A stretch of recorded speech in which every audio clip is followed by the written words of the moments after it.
It's time for the Rick Smith Show.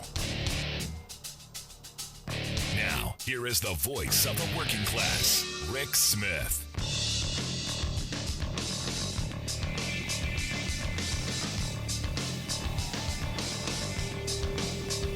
And welcome, brothers, sisters, working class heroes. This is the Rick Smith Show. Thanks so much for being here. Today on the big program, lots to get to, lots to talk about before we get into all of the big stories and issues of the day. Welcome to our friends in Chicago on WCPT 820 AM, Chicago's Progressive Talk, and also in Minneapolis, Minnesota, KTNF AM 950, the progressive voice of Minnesota. Welcome to the program. Looking forward to a long and healthy discussion on how we move the country forward. How do we rebuild the prosperous working class and, well, get stuff done, make lives better. And I got to tell you, I'm going to start right with the fact that this president, Joe Biden, good on him. Guy gets up every day, does his job, and does it well. I saw a thing today, 5.8 million jobs created under his watch. And just the last few months, you're talking, what, 10 months now? 5.8 million jobs created. The last guy, his 4 years, 2.9 million lost. He is our new Herbert Hoover. Also, jobless claims down, lowest point in 52 years. And you know what we don't hear? And this is the part that I really like about Joe Biden. And I wish he would be a little more willing to take credit. You don't hear him out there tooting his horn. You don't say, hey, look what I did. You hear him going, hey, how do we get more things done? How do we get stuff done? How do we make lives better? How do we help people? That's what I like. And now look, the reality, the right, they're always going to find a reason to snipe. They're always going to find a reason to go after him and attack him for whatever nonsense they throw out. But the reality is things are getting better. They're doing some work on the supply chain. In fact, from what I'm being told out on the ports, they've cut the backlog by almost a third. Because if you know anything about what's going on at the port, there's no room. They got all these containers stacked upon containers. They got all these empty containers on the trailers that you need to move them about. The one guy told me to get to whatever container you need, you usually have to move between 6 and 10 to get the one that you actually need. So by getting rid of some of the excess, kind of paring it down a little bit, a little breathing room, a little move to shuffle around, you're gonna solve some of those supply chain issues. And then prices will start to come down. And look, I love the fact that he has said, hey, you need to go and look at why these prices keep going up, especially in places where there aren't supply chain issues. You need to actually get out there and make sure that, why have gas prices skyrocketed when the production costs are going down? I argued, and I've argued this from the beginning, good old-fashioned American capitalism and opportunism. There's a good opportunity to not let this crisis go to waste, and that's what they are taking advantage of. So, I had to throw that out there. Good on Joe Biden, and good on the fact that he's not out there going, breaking his arms, patting himself on the back like the last guy would do. Now, here's some interesting news. I'm in the place where I'm going, yeah, good news. The NLRB came out and said that the Amazon union election that happened not too long ago, going to have to redo it. Going to have to do it again because Amazon broke, I think, almost every law. When you start looking at some of the stuff that they were doing and some of the harassment and the intimidation and the constant berating of their workforce. In a right-to-work state, this is the bizarre part of this. I mean, they were hammering on these people, plastering the bathroom stalls with anti-union propaganda, forcing them to captive audience meetings. They even got the post office to come drop a box for people to put their ballots in with cameras trained all over them so they could keep track. They paid the local police department to come and harass people. Just the number of things that they did one of those warranted another election. Now, I believe it should have warranted not another election, but a certification saying, look, there's a union here now. You have to sit down and negotiate. We have done that in the past, and it should, this, if there was ever a case for it, it's this one right here. And that's kind of where I'm at in this moment. But as the news story goes, the NLRB said that there should be a revote in the union election. The union was happy, said, look, this is what we've been saying all along. We want the opportunity to go back and do all this stuff. And look, I've been around this a while. Revotes generally don't go the other way. My problem here is that the unfortunate reality is that they got away with it. And there's no one holding them really truly accountable for the things that they're doing. And this is the frustrating part. And now they didn't do anything that, well, everyone else hasn't done. They brought in the high-priced union busters. They brought in all of the people doing the tactics. They did the captive audience meetings. They did the flyers. They did the constant berating on the shop floor. They did all of the things that union busters do. And they did it. They did it well. It got voted down 2-1. And it's one of these moments where you go, well, hold on a second. This is the weird part of the world that we're now in. In a place like Amazon, where they have 150% turnover, well in excess of 100% turnover, means every year no one works there next year. So if you got hired last year, you're not there today. So all of the people who went through that election, well, they're not there. And the problem is the folks that were there to help fight for the union, the folks who were there to help move things forward. Well, unfortunately, they're all gone. And this is the crazy part of all this. Looks like, again, going to have to start from the beginning. And this is part of, a really, difficult moment. Because, if you're a union organizer and you're someone who's doing this kind of work and you're someone who's pushing and there's no one left, there's nothing left. This is how a company like Amazon, who basically has a massive turnover rate problem, this is rewarding really, really bad behavior. So for me, the unfortunate reality in this is that we're going to have to figure out if this is the way things are going to go going forward. Can you do the things that they did? Can you do the things that they got away with and be rewarded for it? I mean, this is really truthfully a problem. And what's frustrating on so many levels is that our laws are so broken and in so much need of help. And are we in this spot?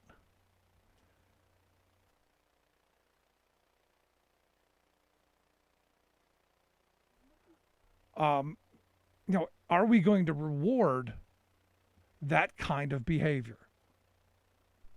And sadly, the reality, are we going to let that happen constantly? Is that going to be the new normal? And what's frustrating to me is, sadly, that, quite frankly, could be our new normal. if we don't get some things done. Now, there's some good stories going on across the country. There's some great opportunities. There are some things that I think are really important and can be really helpful. Are we going to get them done? Look, I look at what's going on there in Alabama, and you got to ask yourself, is this what we want? So it's going to be interesting to see how this revote goes, especially, like I said, with a company that's got 150% turnover rate, and I guess we're going to reward bad behavior. But I got lots to get to here. Before we go on to the next segment, we're in this great moment.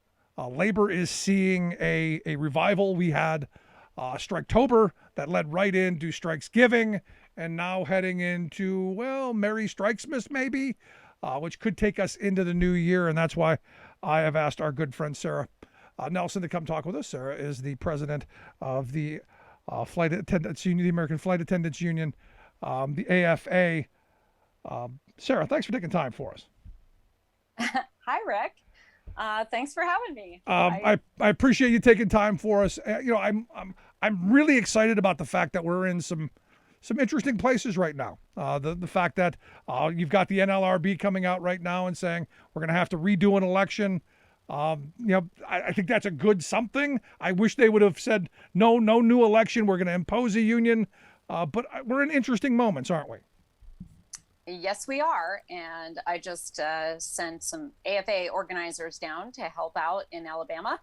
I think other unions are doing that as well. We're all getting our arms around that and trying to help as much as possible because, yes, they should just recognize the union after all of what the company did to try to diminish that vote, to try to turn people off. And as you noted, with 150% turnover, it's quite a chore to continually try to organize people who are constantly leaving the workplace.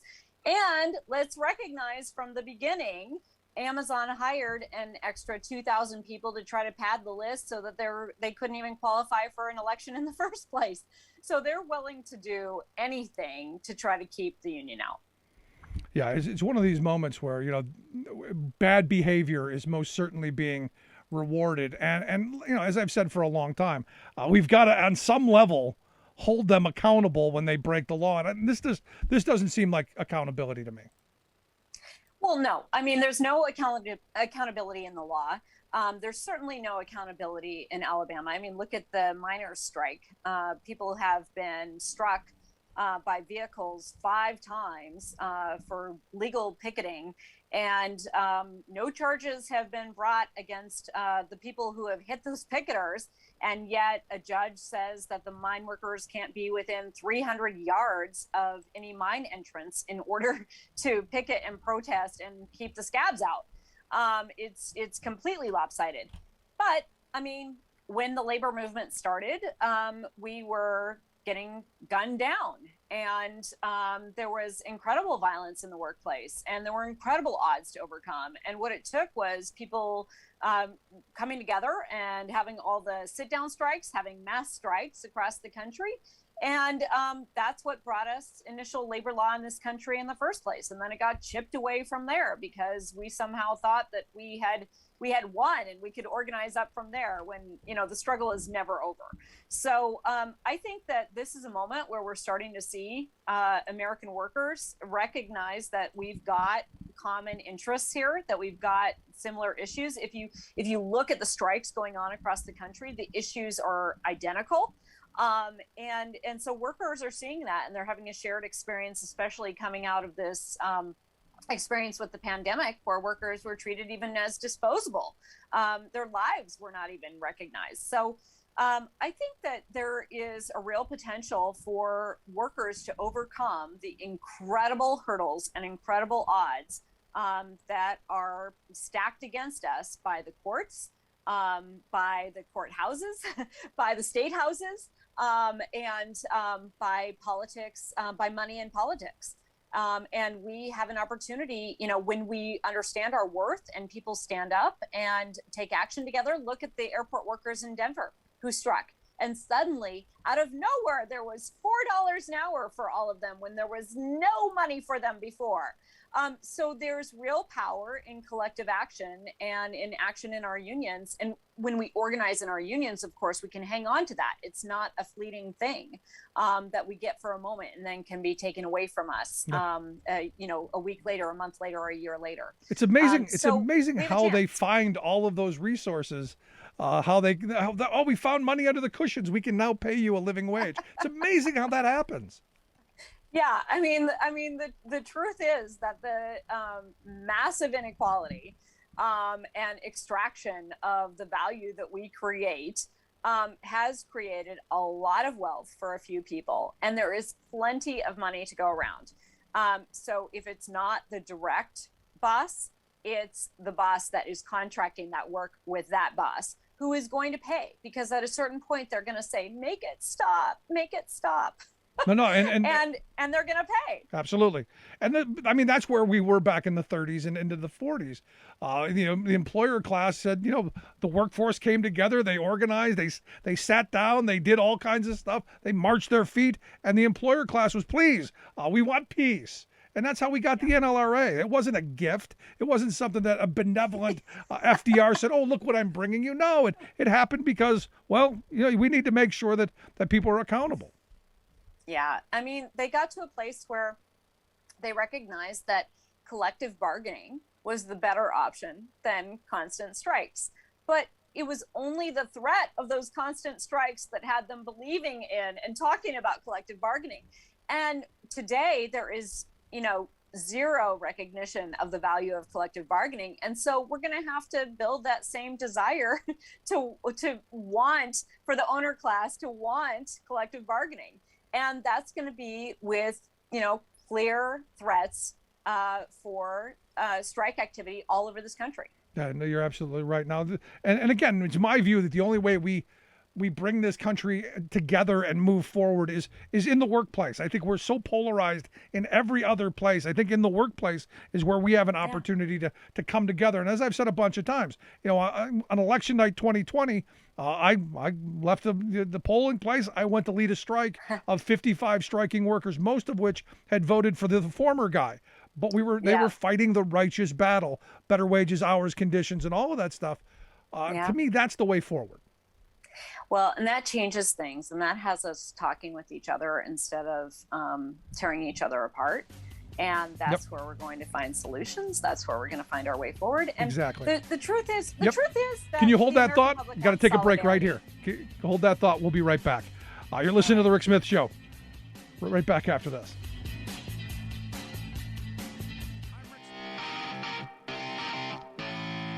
Welcome back to The Rick Smith Show. Now, here is Rick Smith.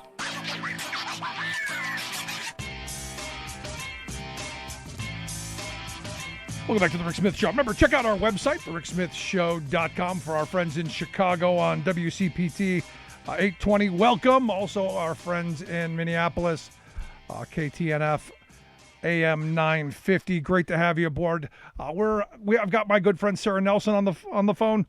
She is the president of the Association of Flight Attendants, CWA. Their website, AFA-CWA.org, if you want to check out the fantastic work that she is doing. In fact, she is by far my favorite labor leader in the entire country because, look, at the end of the day, it's about bringing people together and being, just a little bit militant. And Sara, I appreciate you sticking around through the break for us. Absolutely. You're my favorite too. So why would I not be here? If you've got a question for Sara, give us a call, 1-866-416-RICK. That's 1-866-416-7425 if you've got a question for Sara Nelson. Here's the thing. Every time I turn on TikTok or Twitter or I see insanity on planes. Your members and flight attendants are just being sadly brutalized by what we're seeing every day. And I said this a while ago. I think we should be going to ejection seats at this point over these mask mandates and people who just haven't figured out how to behave themselves. What the heck is going wrong with people? I mean, the first thing that you should know is that it's not really just about the masks. That narrative has been driven by people who want to perpetuate the conflict and a reason to have conflict on planes. And so it's really people who are just angry about being told anything, being given any instruction. It's the absolute pushing of alcohol in the airports so that we're dealing with more people who have had too much to drink and have forgotten how that's going to affect them on a plane. There are people who bring their own alcohol onto planes, even though that's against federal regulations and they can be fined and they're not supposed to be doing that. But yeah, we're bearing the brunt of the discussion in this country that we are at odds with each other and that everything is politicized and that we're in the middle of the biggest crisis that our country, that our world has faced in 100 years. And you wouldn't know it because normally in a crisis, there are leaders who marshal every effort to bring people together around the common enemy, which is the crisis, not each other, and get everyone working together to solve it. And that is just not, we've had the exact opposite experience here with the leadership who was in charge at first in the White House, and then those who have been left behind in state houses and also as different representatives from Congress. So we've had a different narrative in this crisis, and it has led people, it has kept people in a constant state of not knowing what to believe, where to get good information, and to really distrust any kind of authority. And we have seen the brunt of that. And we have felt the brunt of it on our planes. We're not the only ones. I mean, people working in retail and in the post office and at restaurants, they're all facing this. The only difference for us is that we're stuck with them in a metal tube flying miles above the earth. And we can't just pull over or eject them, as your latest solution is, which I might be behind if we could figure out how to do that with science. But yeah, I mean, it is a problem, and it has been made a problem because we have not had the kind of leadership that marshals the solidarity that people really want to feel in their lives. That's what people will respond to if you simply give them good information and talk about what the real enemy is, which is not each other. No, you're right. I was just reading a story over at Boston.com where the Transit Authority police arrested a guy because he pulled a knife on someone because the guy was wearing a mask. And I'm going, how ridiculous and childish and idiotic can we possibly be? And that seems to be at the center of a lot of this, that it's come down to this the virus, the vaccine, all of this. And I'm not sure where we're going because the next wave is coming through. Well, and look, those people have to be held accountable, and there has to be consequences there. People who act out like this have got to go to jail. But I also, frankly, feel like they are a victim in all of this because they have been fed a line of BS that has made them act Looney Tunes and act against their, fellow citizen who is in this with them. If we could just build our unions, have a place where people come together around the issues that we all recognize as common issues in the workplace, safety in the workplace, the living wage. Oh, by the way, these are all the things that the union busters have in their handbook are buzzwords that, might mean that a union is coming on. So look out for those and be careful about that. And then tell people that they shouldn't be for a living wage for themselves, which is kind of hilarious, except that it works. But if we can form more unions and we can have the ability for workers to come together and feel that they have a sense of power to change their own lives, then we have a chance for people to come together and talk who otherwise might not. Yeah. And we have a chance to heal this country and move forward together. No, and it's something we desperately need. Do you think, as I do, that a lot of the polarization that we see is because a large segment of the population has kind of been left behind in this economy? And that they're more susceptible to fall for the other's argument, for the divisive tactics that keep popping up. Yes, absolutely. I mean, when we squeeze people dry, and then we act as though their voice doesn't matter, they're going to listen to the first person who comes along and tells them that they matter, whether they're selling them the Brooklyn Bridge or actually trying to feed them a hot meal. So it's a problem when you stretch people that thin and when you treat them as disposable and you create an economy that perpetuates that. That is a problem, especially if you're not willing to address those issues. And that's why, the agenda that's on the table right now before Congress is so important, because we have to do things for regular people. And a lot of people want to have the enemies. So we want to talk about taxing the rich in order to do these things. We should tax the rich. We should tax the rich just because it matters for our democracy. But we don't have to tax the rich in order to do good things for the people. That look at the difference between these plans and the size of the military budget. We have the money to do good things for the people. And when you do good things for the people, this reminds me of when I was in Minneapolis the day before Election Day. And I asked my cab driver, so what's your plan to vote tomorrow? And he's like, oh, Election Day is tomorrow? And I said, yeah, what's your plan to vote? And he said, well, that's when I'm going to be doing my other job. And so I don't think I'm going to be able to vote. I mean, if you keep people that busy and that desperate, and they don't think that the elections have any consequences for them, right, for themselves in their own lives, they're not going to participate. And that's the whole point of stopping these programs. That, the GOP knows that when you break down government, when you break down any kind of safety nets, when you break down any programs for regular people, people are going to check out. They're not going to think that government or any of this process has anything to do with them. And that's about then becoming demoralized and checking out and thinking that they have no power in their own lives. When we give people the ability to understand that they can take on their employers, make a difference right there and then, they're much more likely then to also participate in our democracy. And so the two go hand in hand, and we've got to do the things that help the people on the front lines, that give people the ability to have childcare, to be able to go to work, that give people the ability to care for a sick parent or a sick child and not have to lose your job during that time. And if we don't have those programs, then we're not going to have people who understand what this democracy is to them.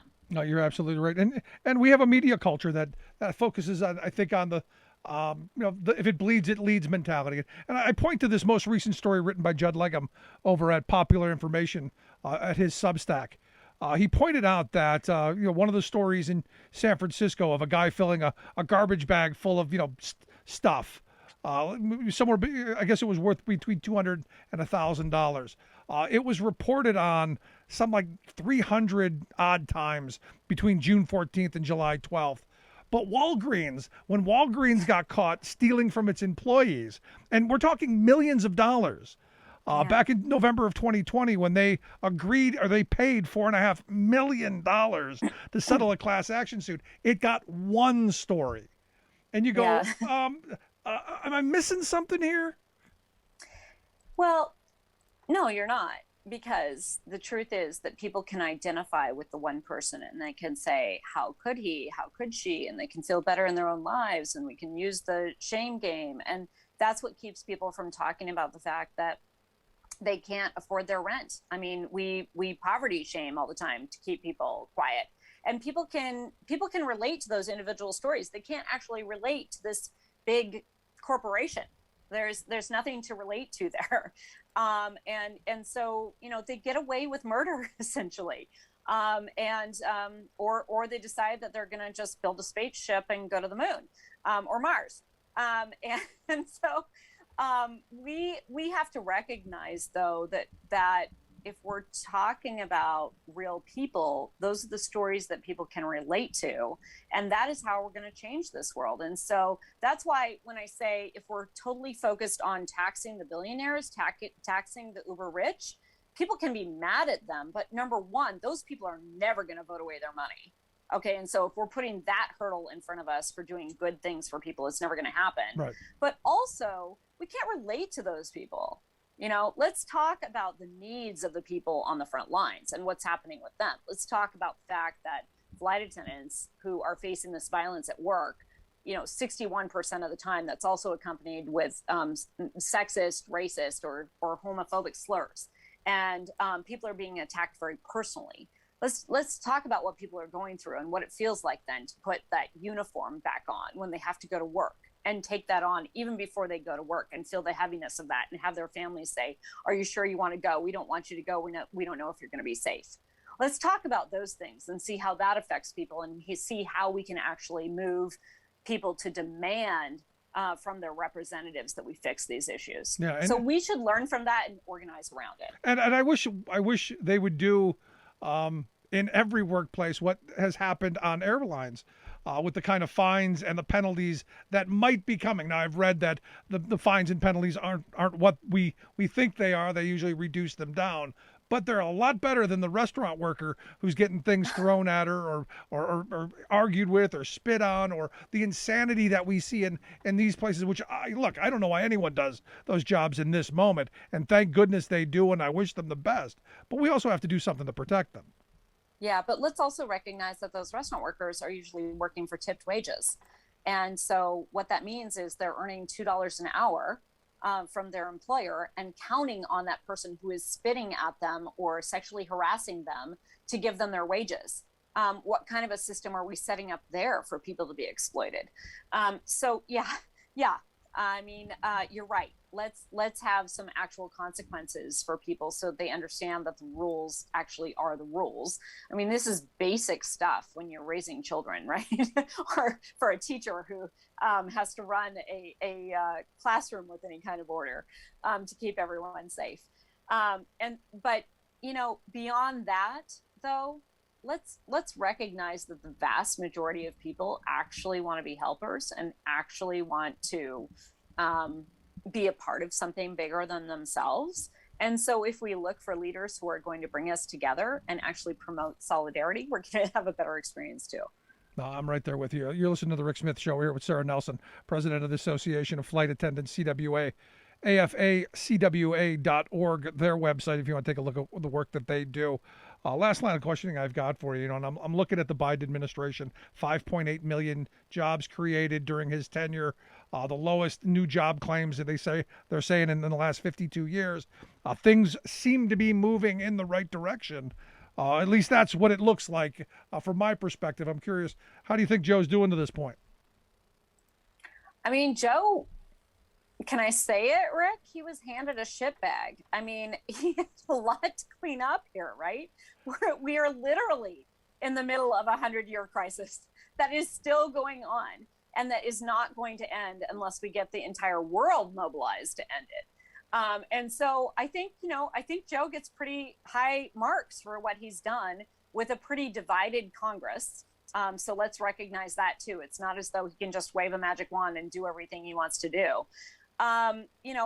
He's done some really good work, and he put in place again the program that we had, which was Workers First. And the results of that have meant that the airline industry stayed intact. But what that really meant was that the workers stayed connected to our paychecks and our healthcare and paying taxes and doing all of those things. And now we're talking about all these people back in the air. Guess what?